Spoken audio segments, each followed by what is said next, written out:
A wind-blasted afternoon draped the small frontier depot in a haze of dust and longing. Sunlight filtered through pitted glass, illuminating the boards beneath a lone woman who twirled barefoot, her skirt swirling around her ankles. Every spin echoed desperation. She clutched a tin cup in one hand, rowdy strands of her dark hair whipped across her nose, and rain-darkened clouds gave the scene an atmosphere of foreboding. Her name was Mary Elizabeth Carter, but out here she was simply Betsy. She planted one foot firmly, tilted her head back, and whirled, slower this time, her eyes distant, searching the horizon for something just beyond reach. She dropped the cup and let it clatter against the wooden planks, the sound sharp amid the wind's moan. Inside it lay 2 copper pennies, worn and bright, each begging to matter. She picked them up, scuffed knuckles brushing their surfaces, as if willing them into meaning. These pennies were all she had left of a life she once held dear, a small farm in Arkansas, dreams of rain-ripened promise, and her younger sister's hand, warm and trusting. Now, everything was barren, threaded with ashes of fever and valleys of loneliness. She turned the coins over and over, each spin in her hand a question without an answer. Where would she find purpose? Where would she belong? Just beyond the depot lay the skeletal remains of a loading platform, crates stacked in haphazard tiers. They rattled as the wind drafted through them. An empty freight train, rusted and silent, stretched its iron carcass in the distance, its black smudges visible against the glare of incoming storm clouds. The depot's windows, boarded but not locked, rattled in their grooves. A single spike of thunder flanged overhead, reminding Betsy that daylight would soon abandon her. She considered shoving the pennies across the boards as payment for a room or a meal, but her stomach clenched with shame. She couldn't bear the indignity of begging. Instead, she tapped them together and whispered, "May something change." She had nothing left to lose, but everything to gain. A low growl stirred from the shadows of a crate. Betsy froze mid-twirl, her pulse hammered. One of her pennies fell from between her fingers, rolling across the boards until it struck a nail head with a hollow click. The growl intensified, deep-throated and ragged. She swallowed and raised her head. From behind a crate, a cougar stalked out, muscles rippling in its tawny coat. Its yellow eyes were locked on her, calculating, curious, but not yet threatening. She stood rigid, heart pounding, memories of her sister's death, a hollowed-out space inside her, seared through her chest. She drew in a slow breath, lifting a hand to her face, brushing sweat and dust from her brow. She had survived plague and panic. She could face down a beast. She forced herself to meet the cougar's gaze. "Go home," she murmured, voice quivering, but steady. The cougar paused, head tilting. Its tail twitched. The wind rattled overhead. For a moment they held a silent understanding. 2 survivors in a world that had taken everything from them. Then, with graceful menace, the cougar stepped toward her. A sharp crack, a splintering of wood, cut through the tension. The cougar froze, ears twisting back. Betsy exhaled, relief and fear warring in her chest. She turned, expecting salvation or another threat. He stood there, tall, broad-shouldered, hat pulled low against the sky. His eyes, a stormy grey, studied her with calm intensity. He was a cowboy, his presence measured, controlled. Perhaps in his past he'd chased cattle or survived gunfights, but here he was alone, and his rifle hefted in one hand, still. "Step away from the lines, miss," he said quietly, voice edged in gravel. Without aim, without Mars. Lice. He struck the wooden plank beside the cougar, sending debris flying. The beast paused, then melted back into shadows. Betsy exhaled so hard she gasped. Her knees trembled. Jack McKinley lowered his rifle, studied her with mild detachment. She stared at his strong jaw, his roughened hands, his wary eyes. He was the kind of man you didn't cross, and he clearly understood danger. "Are you all right?" he asked softly. She swallowed again, dust swirling in her throat. She found the pennies, curled them between her fingers, as though offering them as a shield. She nodded, voice catching. I think so." He stepped forward, boots thudding against wood. He moved slowly. She had no reason to trust him, but he had saved her, and for now, that would have to be enough. "Wild things don't pick on coin-low folks," he said, voice laced with something like gentle reproach. He raised a hand, a simple gesture of peace. She let her own hand hover in midair before lowering it. Their palms nearly touched, but she hesitated, pride and fear wrestling. "My name's Jack McKinley," he said, voice steady. "You?" She swallowed, managing a dry croak. "Betsy Carter." His brow shifted. "Carter? Arkansas?" She froze. "Yes." She whispered the truth behind her voice, as though speaking in code. "From Arkansas." Jack studied the sky. Clouds gathered, dark and low. Rain would come soon. Betsy counted the seconds until thunder rattled again. She laced her fingers together, rubbing hands on thighs. "Storm's moving quicker than I thought," Jack said. She lifted a shoulder. "I can find shelter." Words came harder than the wind. He shook his head. "Barefoot, spinning, Pennies, not safe here." He looked beyond her, to the crates, the train, the depot. "Come on, follow me."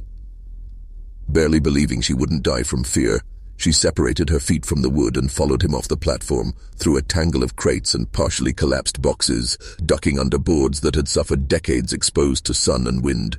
Each footstep wrung pain from her soles, but it grounded her. She needed it. Jack led her to a shadowed corner inside a warehouse annex. Walls of cracked boards kept out most of the wind. Inside was quiet, except for her sweat-hot breath and the promise of rain. He leaned her against a stack of crates, then reached into a pocket and produced a leather pouch. He shook it, gobbled a nut, and offered her one.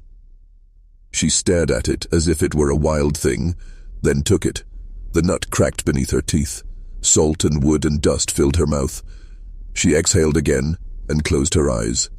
Her stomach finally spoke. "Thank you." He nodded. "You came a long way?" Her eyes opened. She shook her head. "Just passing through," she said, and meant it. She'd left Arkansas behind. Always behind. Jack paused. "You ran for something?" She looked at him, startled. She touched the pennies in her pocket. "Freedom." The word thudded against her tongue. He studied her, then glanced toward the warehouse entrance. Boards rattling as gusts rocked the building. A flash of lightning skittered outside. Rain drummed against corrugated tin. "Storm's gonna hit hard," Jack said. "You can stay here till it passes." She drew a breath. Pride flared, anger too. "I don't need saving." He looked at her, expression still calm. "Maybe you don't, but you don't get to decide tonight. Not if you want to live." She swallowed. The memory of sickness, of fever, of her sister's cold eyes flared across her heart. She nodded. "Okay." Thunder cracked again, louder, and masked the creak of boards and the whisper of wind. She swallowed and dropped down, gathering hands over knees. He shrugged and dropped beside her, rifle across his lap, eyes guarding the dark. The rain was louder now. Moments passed. She swallowed, then looked at him. "Why?" she asked. "Why help me?" He didn't respond for a long beat. Then, "Because you spun in the open, with pennies. That had said something about you." He watched her, as though he saw more in those pennies than she ever would. The storm grew fiercer. She leaned back against the crate and watched raindrops sliding across gaps in the wood overhead. "Where are you headed?" he asked. His question hovered between them, weightless and demanding. She traced the grain of the boards. "West," she whispered. "To land. Cheap. I heard of men giving their name with their deed. A man did that once, long ago. I thought maybe I could have that too." He stretched a hand toward her, palm up. She stared, her shoulders quivered. She lifted one hand and touched his. Rough, calloused, kind. His warmth seeped into her. She didn't know him. She didn't trust him. But she wanted to. "Lay your hand there," he said softly. He closed his fingers over hers. Name's Jack McKinley. Santa Rosa's where I'm headed. You can come, but you gotta fight to stay." Her breath caught. She nodded. "Okay." He lifted his head. Lightning cracked again, closer this time. He scanned the shed, the horizon, the crates and gaps. He shifted his weight. "Stay low." She did, pulled hands to her lap. They were quiet. She listened to thunder, his breathing, the wind and the depot's unrest.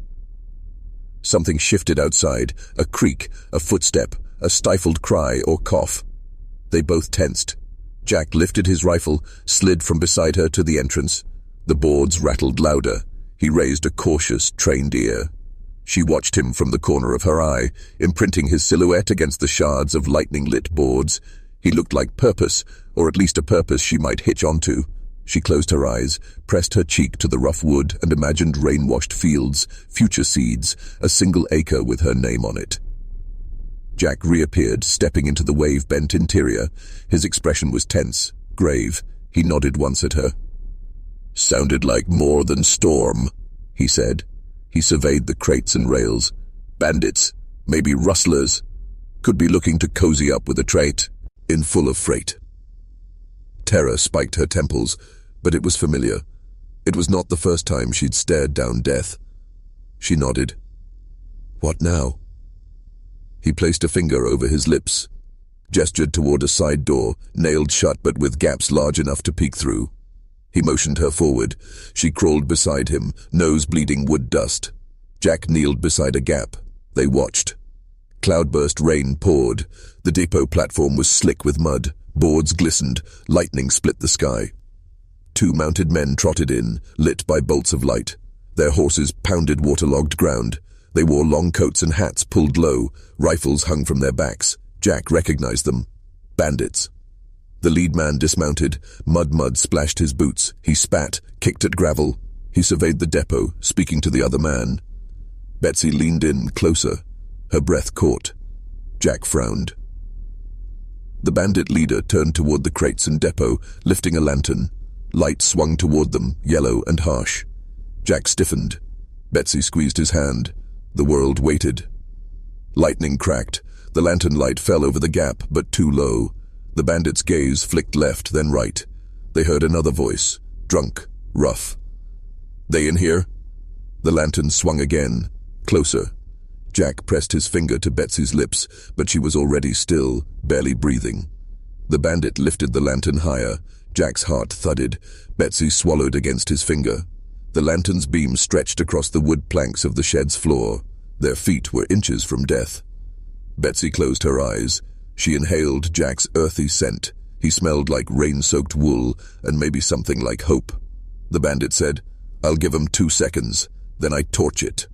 Jack's chest tightened. 2 seconds could mean everything or nothing. Betsy's heart slammed against her ribs.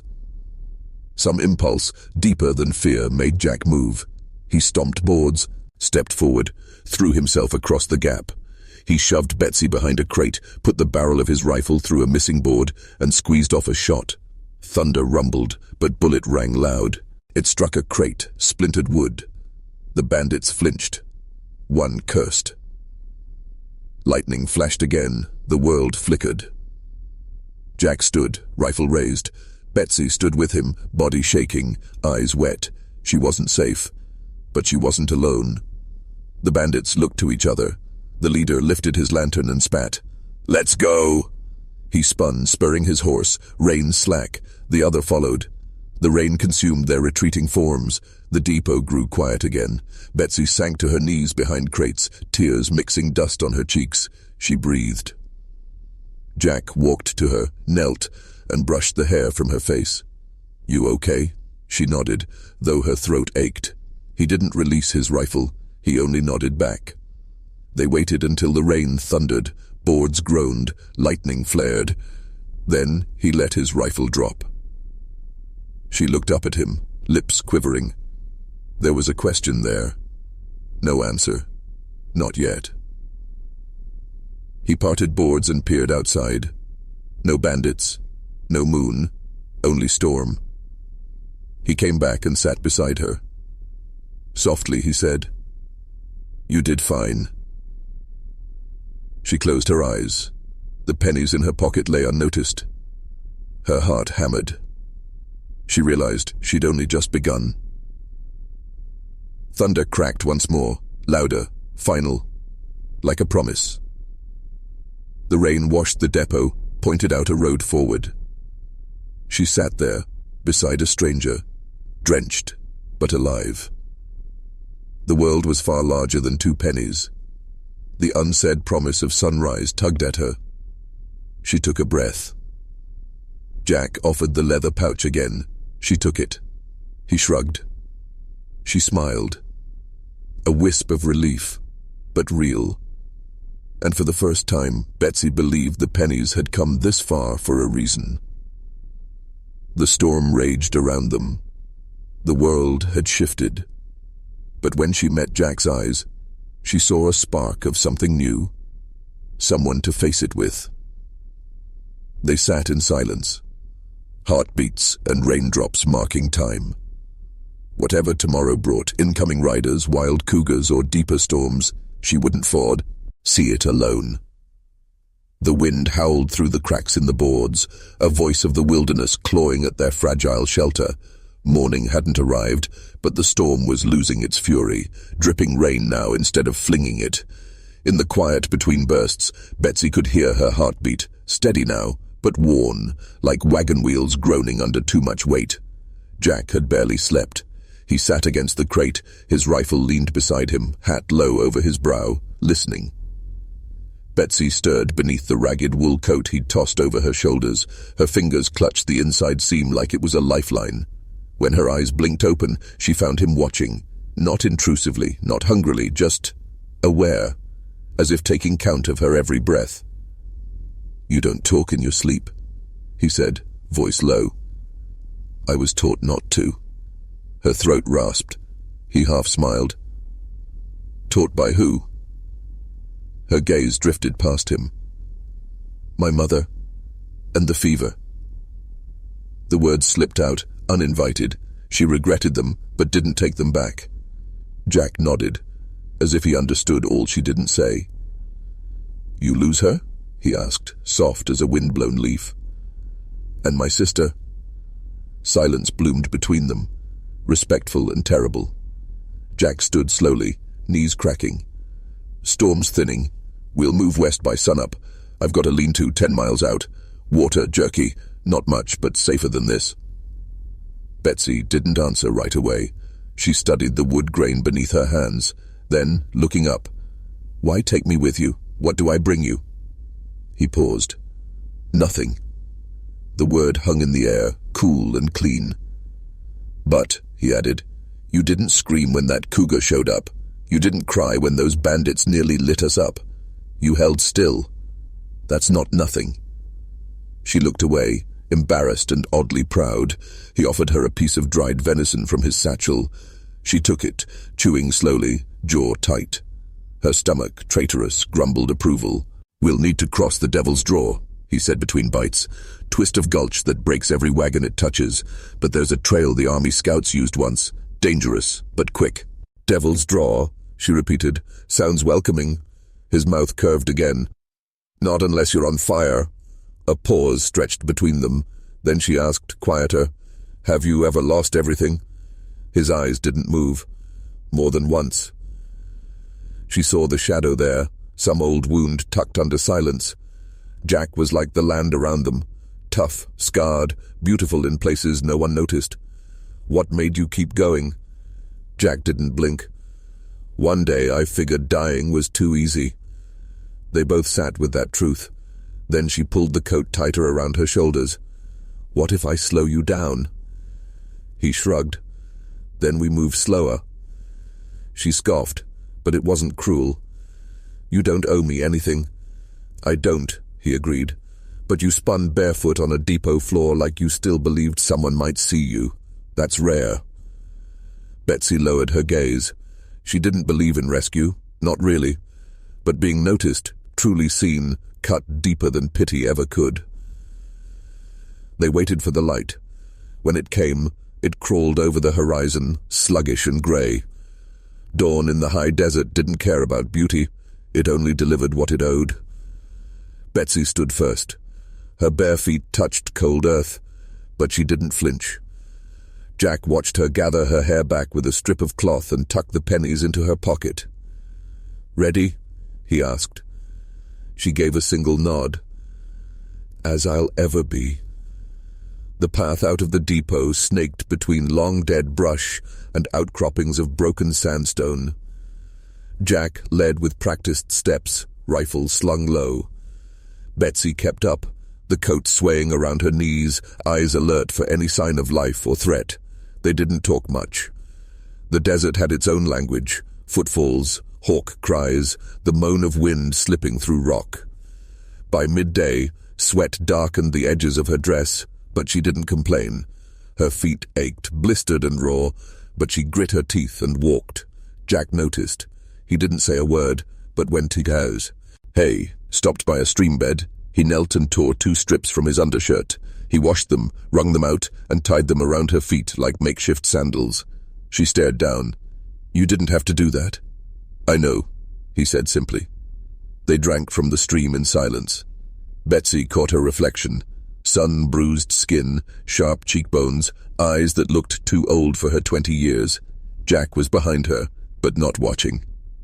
He scanned the ridge above. "Coyotes," he murmured. "Or worse." "Worse?" He nodded once, slow. "Men." They moved again, faster now. The ground grew rockier, and gullies split the land like scars. Jack's demeanor changed. He became more rigid, more alert. Betsy felt it too. Something in the air. The silence wasn't natural anymore. It was forced. Then, just before they reached the rim of the draw, Jack froze mid-step and motioned for her to stop. She crouched beside him, breath tight. He pointed ahead, down to the basin. Boot prints. Fresh. Too many for one man, too deep for light feet. Jack muttered, "Bandits are nesting here." Betsy swallowed. Her hand brushed the pennies in her pocket. Jack's voice dropped to a whisper. "There's a pass on the south edge. We take it quiet, loop behind them." "What if they see us?" Jack met her eyes. "Then we run, or we fight. And if we lose?" He didn't answer. He didn't need to. They moved low, creeping along a natural spine of rock. The sun was baking now, turning the stones to iron. Sweat trickled down Betsy's back. Her heart pounded. Every pebble she nudged felt like thunder. Jack was a silent shadow beside her, his eyes never resting. Below, voices drifted up. Coarse laughter, the clang of a pot. A small fire burned in the hollow of the draw. 5 men, maybe 6, armed, drunk, dangerous. One of them stood abruptly and looked up toward the ridge. Jack flattened them both behind a rock. The man stared for a beat too long. Then he pointed. Jack whispered, "Run." Betsy's legs launched before thought could catch up. Jack pulled her hard by the wrist, guiding her through the maze of stone like a man possessed. The canyon's edge blurred in her vision as she stumbled after him, feet torn, lungs burning. Behind them, a shout cracked the silence, then another. "They saw us," she gasped. "Keep low," Jack growled. "They're drunk, but bullets ain't." Gunfire rang out, sharp and sudden. A puff of dust exploded near Betsy's shoulder. She ducked instinctively, nearly falling. Jack grabbed her waist and spun her behind a boulder. His breath came hard now, furious with motion. "We can't outrun them in open ground," he said. "Too exposed." "Then what?" He scanned the ridgeline. "There's a cut in the rock to the west, deep and narrow. If we make it there, they can't circle us." Betsy nodded. Her fingers were trembling, but her jaw was set. "Go first," he ordered. "I'll cover you." She hesitated, eyes flicking to the glint of rifles on the slope above. "Betsy," he said, his voice different now, urgent, intimate. "Trust me." She ran. The gully yawned ahead like the throat of the earth. As she sprinted toward it, stones shifted beneath her feet. One twisted loose and she fell hard, chin smacking the dirt. Blood filled her mouth. Behind her, gunshots echoed again, closer. Jack was already beside her, lifting her up, half carrying, half dragging her the final yards. They collapsed into the ravine as a bullet shattered the rock behind them. Dust rained down. They tumbled together, rolling to a breathless halt beneath the cut's overhang. Jack checked her quickly. "You hit?" "No." She spat blood. "Just cracked my pride." He almost smiled. The gunfire slowed. The voices above were angry, confused. The men wouldn't risk coming down blind, not yet. The ravine bought them time, but not forever. Jack pressed his back to the wall, breathing hard. "They'll scout low when the sun drops." "So we move before then?" He shook his head. "Not yet. They'll expect that." Betsy leaned back, pain singing in her bones. The silence settled again, thicker this time, laced with dread and decision. She could feel the change between them now, something unspoken tightening in the space. "I thought I was ready to die," she whispered. "Back at the depot. I really did." Jack looked at her then. "You weren't." Her laugh cracked. "No, I guess I wasn't." He glanced at her hand, still trembling. Gently he reached over and stilled it with his own. Calloused, warm, firm. His touch was not the touch of a man with idle intentions. It was steadier than her heartbeat. "You've got guts," he said. "That matters more than knowing how to shoot." She met his gaze. "Why are you really helping me?" He didn't answer at first. When he did, his voice dropped to a murmur. "Because I once left someone behind who needed help, and I see her in you." Betsy's eyes widened. "My sister," he said. "Sarah. She got sick. I went looking for medicine and came back too late. I never forgave myself." Betsy listened, silent, the confession hitting something raw inside her. She reached out slowly and squeezed his hand. No words passed between them for a long time. Above, the shouts quieted. Only the wind remained. "We can stay till dusk," Jack said. "Then we move through the dry wash. Should loop us south." They rationed the water, ate in silence, salt pork and old hardtack. The moments stretched thin as paper, but they weren't just waiting. They were changing. When the sun bled toward the horizon, Jack helped her wrap her feet again. This time she didn't protest. Every gesture now had weight, his hands brushing her ankle, her breath catching not from pain, but from something warmer, deeper. The world outside was still savage, but something between them had shifted. When it was time, they slipped into the wash. The sky burned orange. Jack moved like shadow. Betsy mimicked every step. They were a single rhythm now, hunter and ghost, no longer strangers. The bandits had moved, but their presence lingered in every crack of stone, every twitch of the wind. As they reached a bend in the wash, Jack halted. A man stepped from behind a rock, rifle raised, too close. Jack reacted instantly, shoving Betsy behind him and drawing his revolver. The shot was deafening in the narrow passage. The bandit's rifle jerked skyward as his shoulder exploded in red. He dropped with a scream, but the sound summoned others. Jack grabbed her hand. "Run!" They tore through the wash, dodging roots and sharp turns. More gunfire. A bullet nicked the stone beside Betsy's head. Another clipped her sleeve. Her mind screamed, but her body kept moving. Just as they reached the ravine's end, 2 more men appeared, blocking the exit. Jack fired again, grazing one and forcing the other to dive, but one managed to fire as he fell. Jack staggered. Betsy screamed. He dropped to one knee, clutching his side. "Keep going," he barked. "No." "Go." She turned, eyes wild, and made a choice.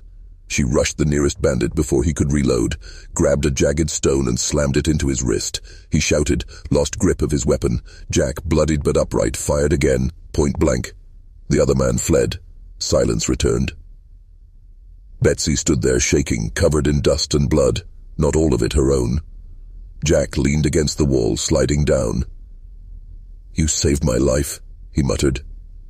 She dropped beside him, pressing her hands to his wound. We're even now. He laughed through pain. Not even close. Darkness crept in around them.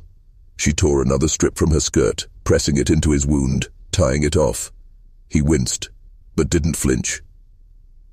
"I'm not letting you die," she said, voice fierce. He looked at her, not the girl who danced for pennies, but the woman who faced death and didn't blink. "I believe you." They didn't move for a long time, just breathed. When the moon rose, they were still there, leaning on each other. Betsy finally spoke, her voice trembling but sure. "Let's keep moving. You've got land to show me." The wind had changed by morning, cooler, steadier, whispering of higher ground. Betsy could smell pine on it, even faint snow. It promised something new, something alive. They were past the worst of the desert now, into a land that could choose to kill or welcome. Jack leaned heavier on her than he wanted to admit. His side was bound, soaked dark through his shirt. Every dozen steps, she felt him grit his teeth, a quiet refusal to fall. Betsy said nothing, just walked beside him, guiding when he drifted, catching him when he faltered. He didn't thank her. He didn't need to. They crested a narrow ridge just before midday.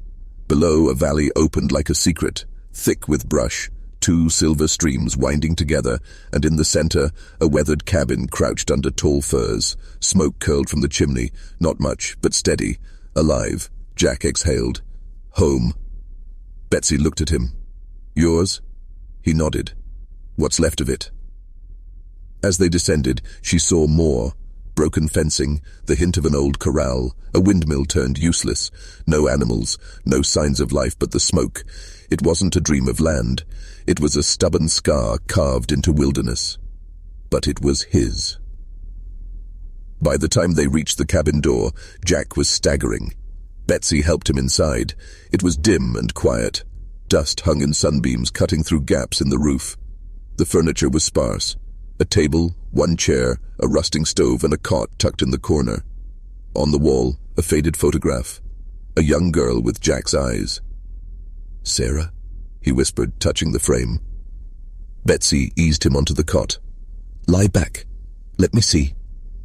She peeled the blood-stiffened shirt away from his wound. It had reopened, angry and red. She fetched a pot, boiled water, tore cleaner cloth from her dress. His jaw clenched through every movement, but he didn't stop her. "You're not a stranger to this," she said. "I've taken bullets," he murmured. "This one just talks louder than the rest." As she pressed the cloth to his side, she felt something in her shift, not pity, not debt, something like responsibility or belonging. He watched her work. "You should leave, you know." She glanced at him. "To where?"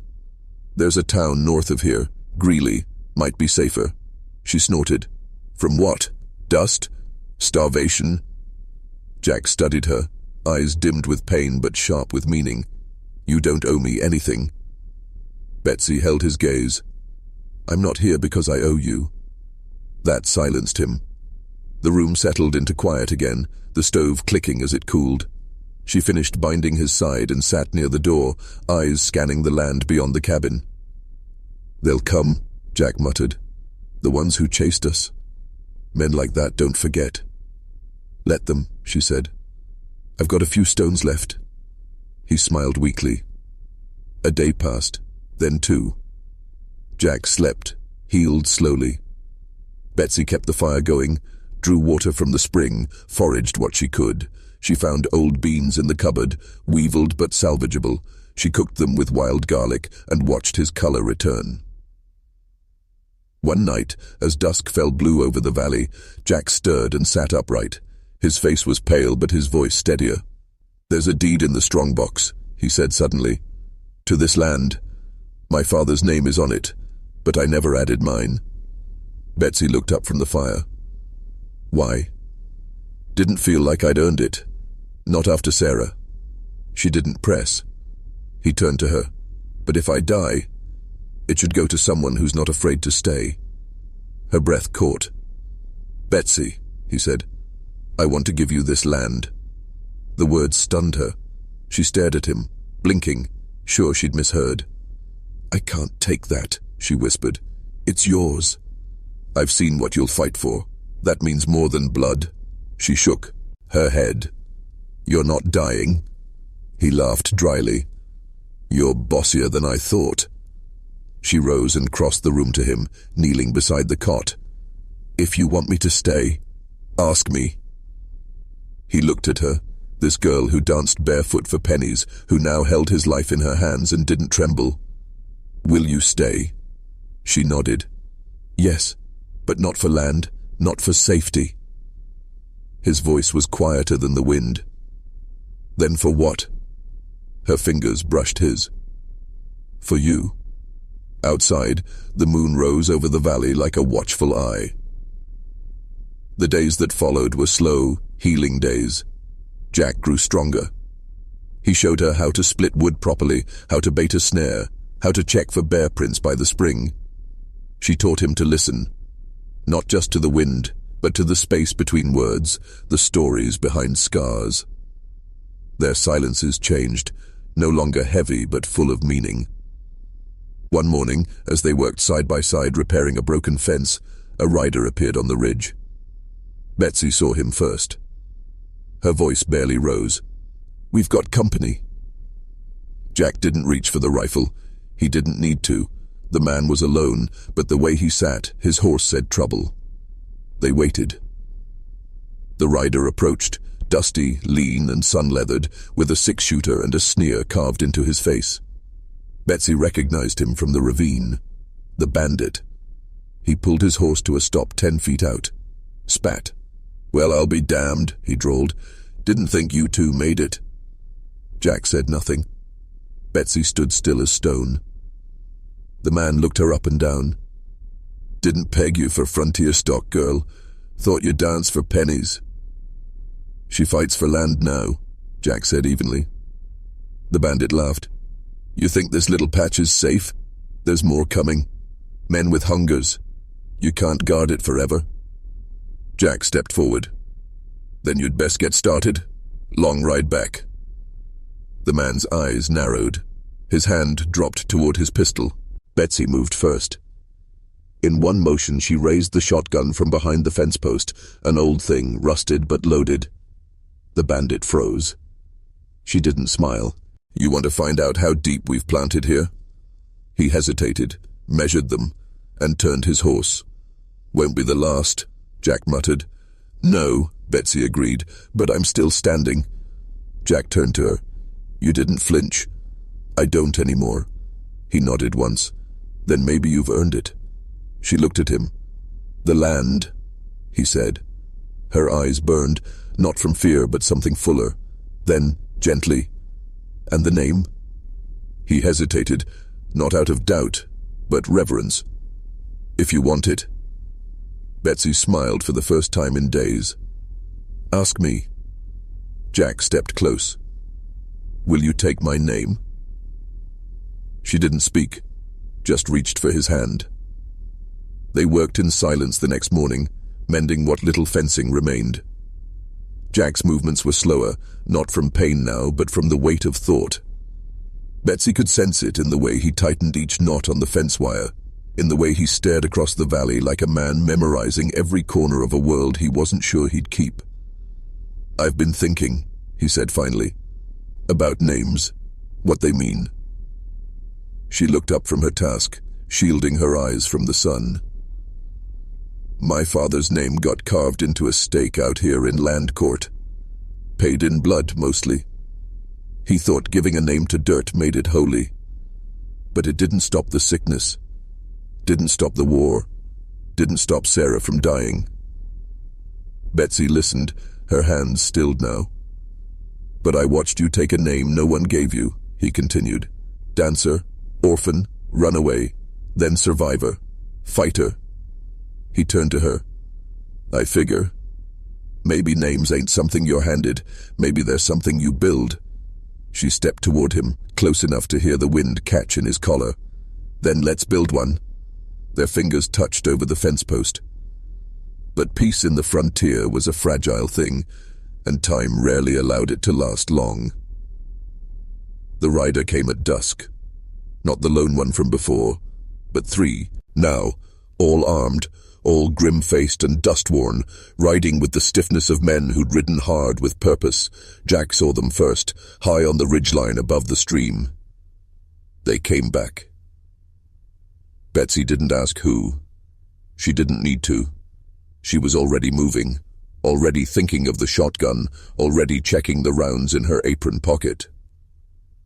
Jack reached for the rifle behind the door and tested its action. His wound had scarred over, but he wasn't as fast as he once was. "They'll ride in hard," he muttered. "Try to pin us." "Where?" He pointed. "From the draw, through the brush. That's their cover." Betsy looked to the barn, abandoned but still standing. "We could flank them from there, catch them between." He hesitated. "It's dangerous." She smirked. "Good. They won't expect it." For a heartbeat, he saw her again. Not the girl barefoot at the depot, but the woman with gunpowder in her breath and iron in her spine. They moved quickly. Jack crouched low behind the fence line, covering the main path. Betsy ran wide, circling behind the barn, the shotgun heavy in her grip. The sky bled red as the last of the sun slipped behind the ridge. Then the riders came, fast, yelling. The first passed right by Jack's post, too fast to spot the barrel rising. Jack fired once. A man tumbled from his horse, crashing hard. The others wheeled, shouting, guns already drawn. The second fired toward the cabin. Betsy pulled the trigger. The roar of her shot echoed like thunder. The man cried out and dropped, his leg shattered, weapon flying from his grip. The third rider charged toward her, eyes wide, a pistol in each hand. She ducked behind the barn's edge, heart slamming in her chest. Wood exploded beside her as bullets punched through the siding. She waited until the sound changed, the moment between shots. Then she moved. She stepped from the corner and fired. The rider twisted, hit clean in the shoulder, and tumbled backward off his horse. Silence fell like a curtain. Betsy stood there, smoking shotgun trembling in her hands. The only sound was the crackle of a broken wheel still turning from one of the fallen wagons. Jack emerged slowly, checking each body. One groaned but didn't rise. The others were still. Betsy leaned against the barn wall, legs weak. He reached her. "You all right?" She nodded. "I think so." They didn't speak for a while. Jack buried the men by the stream the next morning, marking only the date on a piece of wood. "There'll be more," he said. "Always are," Betsy replied. "But we're still here." The land was scarred now, torn brush, trampled soil, blood near the fence, but it was still theirs. The fight hadn't taken it, neither had the past. They rebuilt in slow, steady days, replaced the roof shingles, cleared the spring trail. Jack showed her how to trap for rabbits. She showed him how to dance without music, slow and barefoot, just to remember how joy felt in silence. They spoke sometimes of the depot and how far away it felt. Other times they didn't speak at all, but the space between them was no longer empty. It was full of things only they could understand. One morning, Jack brought out the deed, laid it on the table, dusted the old ink. "I was wrong," he said. "About what?" "This land. It wasn't mine. Not really. Not till now."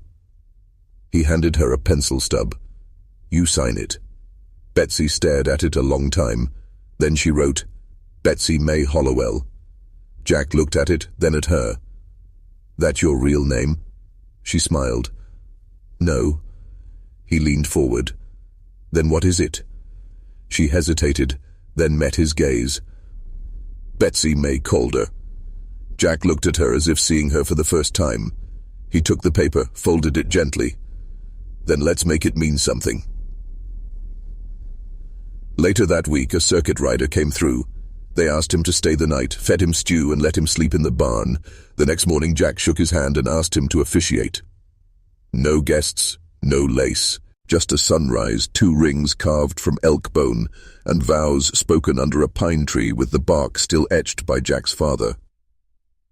"I take your name," Betsy said, "because I've earned it." and because I've built mine with you. I take your fire, Jack said, because I felt it in the dark, and I never want to walk without it again. They kissed, not for show, for truth. The rider blessed them and rode on. Jack and Betsy stayed where they were, fingers interlaced, watching the wind ripple through their valley. Seasons passed. The scars on the land faded. The stream ran clearer.